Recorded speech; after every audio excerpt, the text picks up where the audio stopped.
Et demain, ce sont les ministres de la Fédération Wallonie-Bruxelles qui prêteront serment avec une modification de casting intervenue en toute dernière minute hier.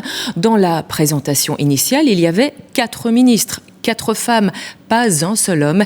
Il a donc fallu aller chercher du renfort côté masculin. Ça aussi, c'est l'effet de la mixité. Explication avec Laurent Rare.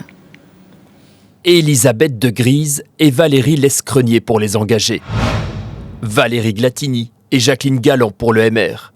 Voici les noms annoncés par chaque président de parti pour composer le gouvernement de la Fédération Wallonie-Bruxelles. Et à en croire Georges-Louis Boucher, hier en conférence de presse, toutes les règles étaient bien respectées. J'ai bien retenu mes règles en matière décrétale.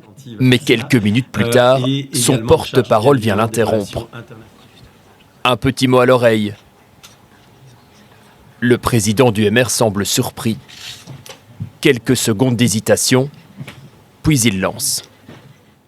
Est-ce qu'il y a des questions ? Le président des engagés, Maxime Prévost, vient d'appeler.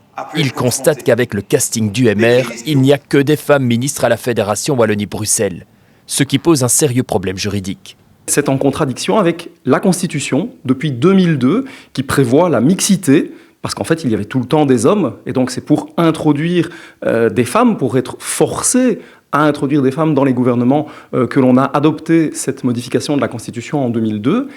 Et en Fédération Wallonie-Bruxelles, on a même été plus loin, puisqu'en 2021, on a décidé qu'il ne pouvait pas y avoir plus de 2/3 de membres du même sexe.